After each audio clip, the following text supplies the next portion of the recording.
Ano pong reaksyon ninyo, sir, sa ito pong resolusyon na inihain na dyan po sa Congress? In fact, si Congressman Erwin Tulfo, ang isa sa mga nagsusulong po nito, tanggalan na ng prangkisa ito mga palpak na mga electric cooperative.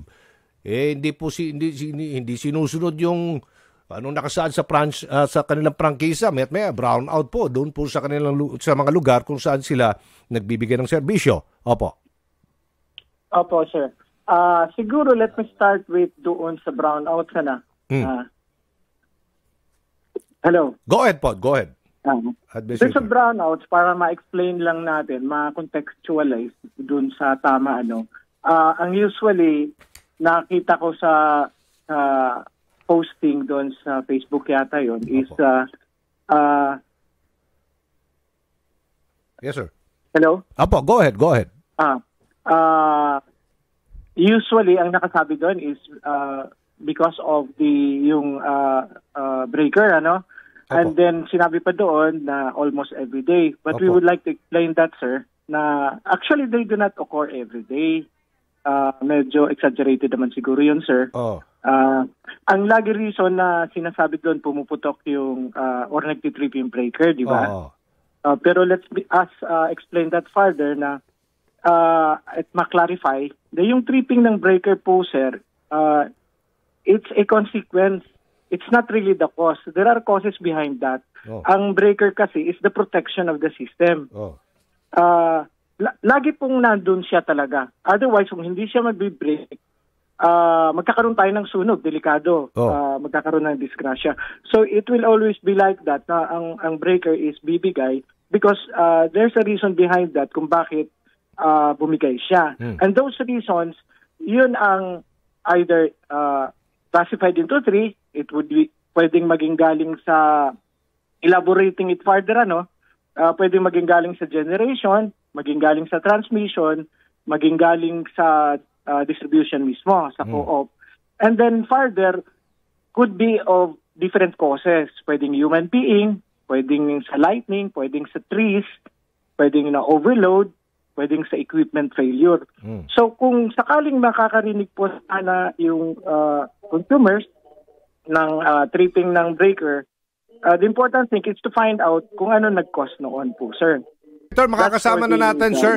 Opo, nandito na si Vice Congressman Erwin Tulfo. Kong, may butag. Kong. May buntag. Yes, sir. Ang tanong ko lang sa bisita natin ay sila ba ay nabubwisit na rin dito sa brownout ng mga iba't ibang mga electric cooperative? Yes, sir. Ang tanong ho natin, so lagi na hong brownout. So ano hong pwedeng magawa ng National Electrification Administration hindi sa problema ng sambayanan? Abi, halos lahat po ng lugar na pumunta ka, puro brownout. Wala na hong, at ang madaming laging palusot, tower trip, etc. Naputol ang kuryente, na yung may problem sa transmission. There's always an excuse. Pero every day, ang tanong, hindi ba naayos yung problema? Paulit-ulit eh. So what can NEA do? Kasi parang itong mga consumer ay at the mercy of these electric cooperatives na non-performing. Sir. Yes, Kong. Good morning again. Presently po, what is done to address the situation is there are penalties that may be imposed by ERC kung nagva-violate sila doon or nag-i-exceed sa allowable standards on interruptions. And this is done through the issuance of show cause order. Yun yung sa ERC, sir. On NEA naman, sa power interruptions that affect the operations and management, sa amin kasi, we know that this lowers their performance assessment. So, with these reports, they are given a low grade, syempre, and will result on the imposition of restrictions like, for example, withholding of benefits, employees. Nangyayari po yun, sir. And NEA investigates the mismanagement through the ADCOM. And then, in extreme cases, sir, when issues are ailing or non-performing, NEA also exercises step-in, which results in a temporary takeover of the EC's operations, sir. Alam mo, Deputy Administrator, kagaya, I will mention you some. Itong Doreco ng Davao Oriental Electric Cooperative, yung Batelec sa Batangas, yung Paleco ng Palawan Electric Cooperative, yung Penelco, yung Peninsula Electric ng Bataan. Every week may brownout sa Palawan. Every other day may brownout. Sir, would you agree kung i-cancelahin na lang ang franchise ng mga ito at palitan sila ng iba? A-agree ba ang National Electrification Administration na it's high time to review the franchises of these electric cooperatives? Yes, sir. I'm with you on that. I understand that this is a congressional prerogative naman po, sir. And we do not want to infringe on the wisdom of Congress when it comes to the franchise, the revocation of franchise. However, I believe that any takeover or cancellation of an ITIS franchise, sir, should, there are two situations, sir. One is only be done in cases of ailing or non-performing ITIS, which siguro yan yung sinasabi mo, sir, classified on that, whose financial and operational situations can no longer be rehabilitated. Ang second situation po, sir, is must consider the choice and welfare of the MCOs in the franchise area. Yun po, sir. So, on the first point, the law provides gradual forms on interventions naman po, sir, and regulations on ECs. For example, nire-review yung board resolutions and intervention in management such as removal of officers, directors, and assignment of project supervisors from NEA. Therefore, in extreme cases, step-in rights release in extreme cases. So if despite these interventions, a co-op is not rehabilitated, then maybe a revocation of the franchise can be considered. Dito naman, sir, more importantly, the MCO's choice must always be taken into account and should be the most important consideration as they are the ones who will feel the effects, sir, of a change in a power provider. So this goes through a referendum naman, sir. Ito ba? Okay, wala na akong wala na akong itatanong. Thank you. Okay, sige. Kong, ito bang weekly brownout dito, engineer, sinasabi mo, no? Non-performing, isa ito sa mga dahilan na pwedeng kanselahin ang franchise. Weekly brownout dahil mapalpak nga. Ito ba may consider na non-performance ng mga kooperatibang ito? Opo, sir, but let me clarify further also. If we refer to Penelco or any EC at all, ang rating natin or we consider na non-performance yung unscheduled. Hello? Opo, go ahead po. Nawala si Kong. Sige, go ahead po. Go ahead. So, kino-consider po doon sa non-performing ACs, yung unscheduled brownouts. Kasi yung scheduled po, naka-align po yun sa action plans ng ECs, right? Kung meron silang rehabilitation, may shutdown schedules para sa maintenance. And especially nowadays, alam niyo naman pero siguro to, sir, yung road widening, di ba? Which affects the poles. So scheduled yun po. And then should be announced by the ECs. Pero yung unscheduled, yun yung that will affect the performance of the EC. So in the case of Penelco, actually, an average of 3.18 lang in 1 year ang its consumer na-interrupt and like some 3 hours lang all over the year. And this is a AAA co-op, sir, yung Penelco. Doreco, some 21 times na-interrupt yung consumer in 1 year and this is about 10 hours. And this is also a AAA co-op. 10 hours in every interruption? In 1 year. In 1 year. On 1 year. Hindi sa isang... in 1 year. Okay. Or throughout the year. How about yung sa Bataan? Sa Palawan? Paleco? Ang Palawan, sir, ito siya, exceeds, kasi 27 siya dito, times, ang standard natin, sir, is 25. So, magkakaroon na yan siya ng something to explain about. Kasi, and the ERC would be looking after that. What do you mean, 25 hours ba ito? 25 times o 25 hours? 25 times. 25 times in a year.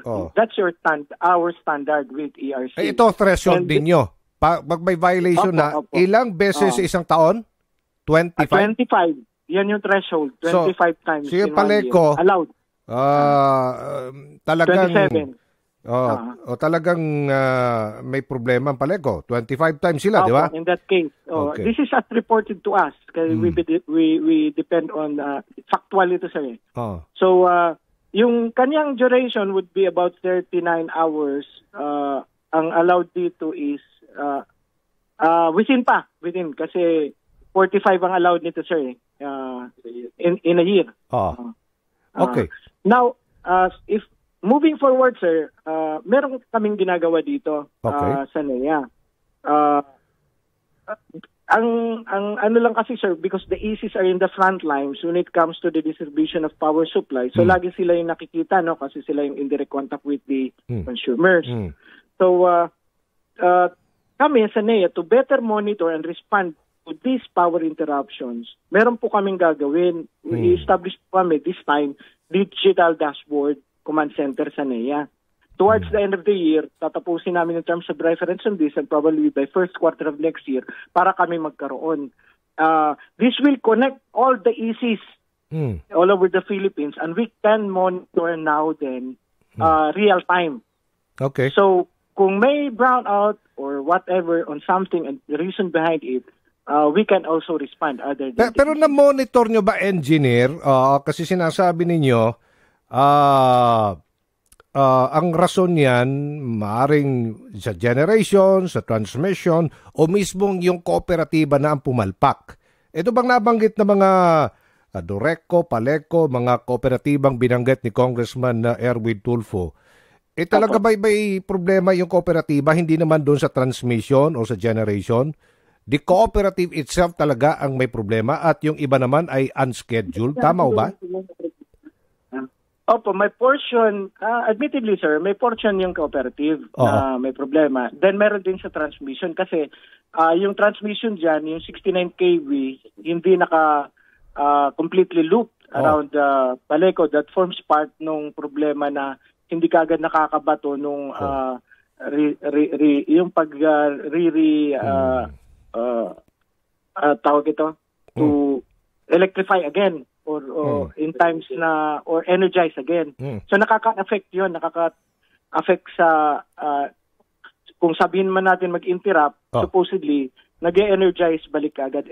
In that case of Paleco, hindi po kasi kumpleto yung linya ng this is under NPC actually yung 69 kV line.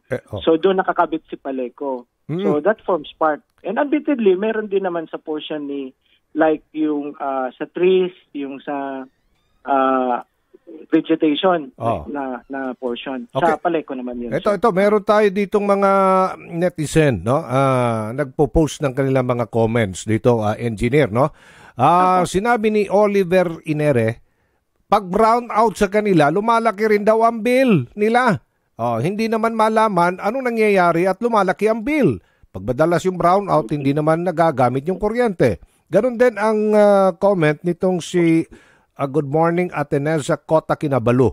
Ang sinabi niya, brown out tapos laki pa ng bayarin sa kuryente. Ano ba yan? Dapat i-cancel na lang daw yung mga palpak na mga kooperatibang ito na magtrabaho na maayos. Opo. Yes sir, siguro yung ganon, hindi naman po dapat mangyari yon. Ang causes nung yung cost of electricity niya would either be tumaas yung cost ng energy or tumaas yung consumption niya. Yun naman talaga yung magiging reason lang. Okay. So wala na po tayo, yung mga bagong mga kooperatiba na nais mag-apply ng franchise ay hindi po pwedeng makapag-apply dahil sa existing na mga franchises na ito. Tama ho ba? May process lang po sir na dadaanan which I mentioned earlier. Yun po yun. Through a referendum. Actually, it's the MCOs who would want or who will kung anong gusto nila. Maraming model, sir. It could be on a straight electric cooperative as is, or it could be on an investment management contract, or it could be in a joint venture. It's their choice, the MCOs. Saan pwede maghain po ng reklamo ang mga kababayan natin nakakaranas ng madalas na brownout? Madalas. Opo, engineer. Unang-una, sa electric cooperative, sir. Okay. And then copy furnish us, and then we also do our investigation on our part. So, hindi naman namin po pinapalampas yan. We also kung may complaints, we also let Actually, umaabot nga kami, sir, sa 888. But that some complaints goes to 888 and we respond to that sometimes. Yung Rojas Palawan daw, ang laki ng itinaas na bill. Brownout daw doon. O yun, ang dami pong mga kababayan natin sa Palawan. Apektado po nitong Metmayang brownout. Paleco ito. Tama ho ba?